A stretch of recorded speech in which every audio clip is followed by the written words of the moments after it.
I'm starting us off with a opening statement.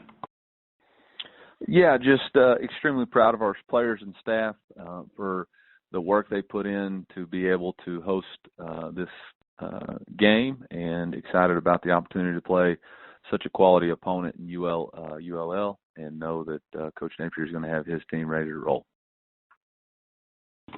Coach, thank you so much. As a reminder, our members of the media, is star one to get in the queue. First questions come from Steve Little with the Charlotte Observer. Please go ahead, Steve.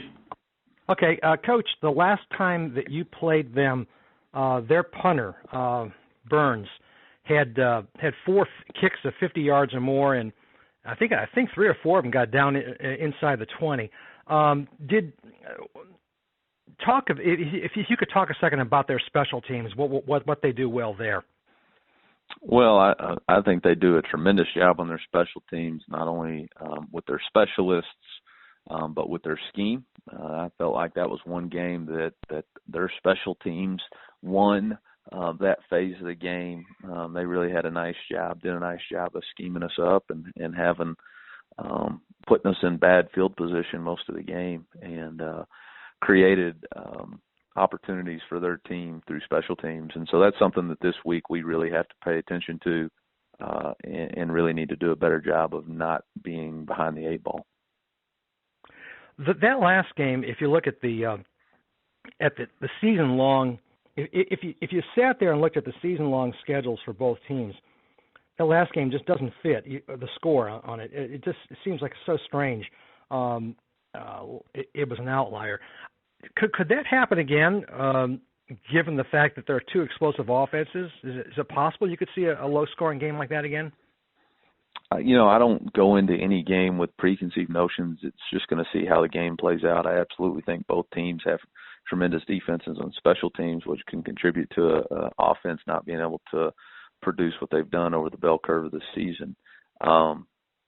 I do have a tremendous amount of respect for what they do on the defensive side of the ball, and know that they've been able to hold opponents pretty much all year to doing what they want them to do. So, anything can happen, and I know they're a very good football team.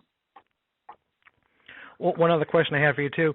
I remember the last time after that game, you were wondering aloud about the offense perhaps being too conservative.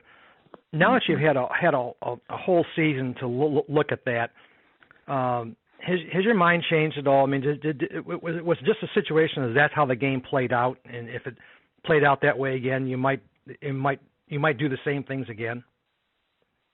Yeah, absolutely. The goal is to win the game, and we were doing things that we needed to do in order to ensure that we had the lead.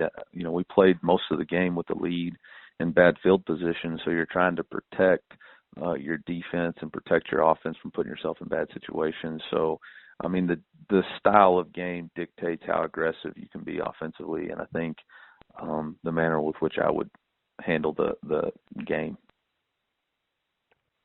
Okay, that's it for me. Thank you very much. Yeah, thank you. All right, thank you, Steve. Our next questions come from Whitney Hayworth. Whitney, please go ahead. Coach, good morning. How are you? I'm doing great. How are you? I'm doing well. Looking forward to getting up to Boone later this week. For you and looking at this Bring team, a coat. Oh, I'm going to bring multiple. Don't worry. Good. As you look at this football team, your own team, and where they were from the start of the season to where they are now, what has impressed you the most about them, and how have you seen them grow game in and game out? Well, I think just the maturity of sticking to the process of getting better every week. I think on both sides of the ball and special teams, it was a process to trust the coaches, trust the scheme, trust the players, that we were putting each other in the right situations. And, we had some ups and downs early in a lot of different areas, and the ability for us to sustain the trust and respect for each other, and the ability to believe in each other that we were still going to be able to get the results we wanted, even after, maybe some poor performances on the defensive side of the ball where we didn't feel like we played as good as we wanted to, or offensively where we weren't playing at the level we wanted to, or even after losing to Georgia Southern. The team stuck together, and I think for me that's going to be the proudest thing that I am about this football team. And off of that, obviously, you've, broken a number of records this year, had a number of firsts, ranked 20th currently in the top 25, and the coaches and AP top 25 polls, ranked 25 currently in CFP. That should go up this week. We certainly hope so. Certainly deserving to be in those rankings. I know you don't really want to talk about those things, but how important is it that this team has been able to produce such things, and what does it mean for the Appalachian State football program and where they are in this day and age? Well, I think the first thing you start with is that was kind of the vision when we took the program was how can we continue to push this program forward, and what are the things that we could possibly accomplish that would allow us to keep Appalachian State in the forefront of the Group of 5 college football, and being able to win some of those games and being able to be ranked certainly gives us that opportunity. What does it mean? Hopefully it means that, as a football team, as an administration, as an athletic department, we will continue to push to sustain excellence for our program. And looking at Louisiana and, the same realm, they're receiving votes.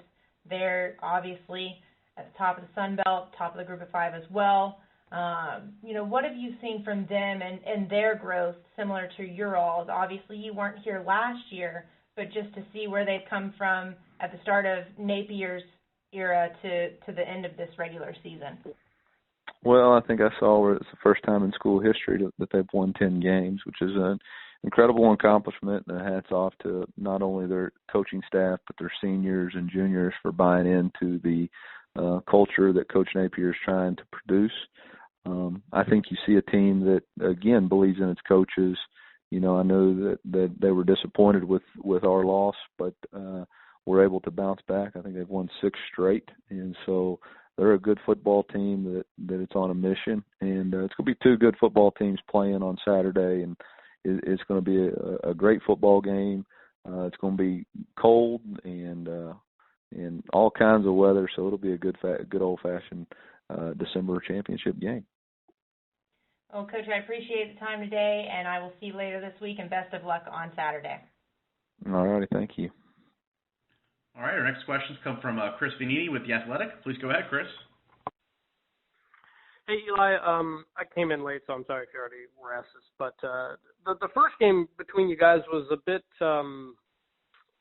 unusual compared to the results the rest of the season both of you guys have. What do you kind of take away from that first game, and how does having already played an opponent play into your preparation? Well, I think anytime – I think it's a hats off to 2 good football teams that, were responding to a different game. Each game has a life of its own. You were talking about a defensive game with field position issues on both sides of the football and goal line stands and, going for it on 4th down. So it was more of an NFL-style game than what maybe an open college game is now, which is fine.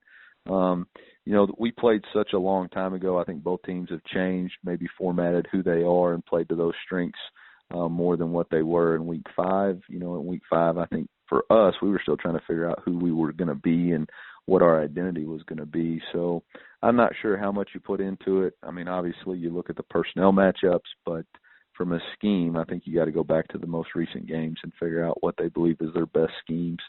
And then I can't remember what the second question was off the top of my head. Oh, it was, yeah. Just what it's like playing a team twice, yeah. and if that plays in there. Yeah, I think, it does factor, but it's not, you don't sit there and just base it off of this last game, that you played against each other. You got to go back and see, does it match with who they are for the last, 5 to 6 weeks. And I know you're focused on the championship game, but do you feel like Appalachian State should be higher in the rankings, and do you feel like you guys have a good case for that New Year's 6 spot if it gets there? The highest ranked Group of 5 team has the opportunity to play in a New Year's bowl game, and I think until a team has won that spot, there shouldn't be jockeying for position as much as some commissioners have been trying to do that. I think what we all should do is just focus on the task at hand, and regardless of how it turns out, the winner of that game should stand on their own merit based on not conference affiliation, but based on their strength of schedule and strength of wins on who they should, choose, whether that's us or one of the other six group of however many is it? I guess it's a 5 or 6. It's 5 conference champions. So I'm not going to push for anything right now. I'm trying to beat one of the best teams on our schedule, a 10-win team, and we're going to certainly have our hands full in that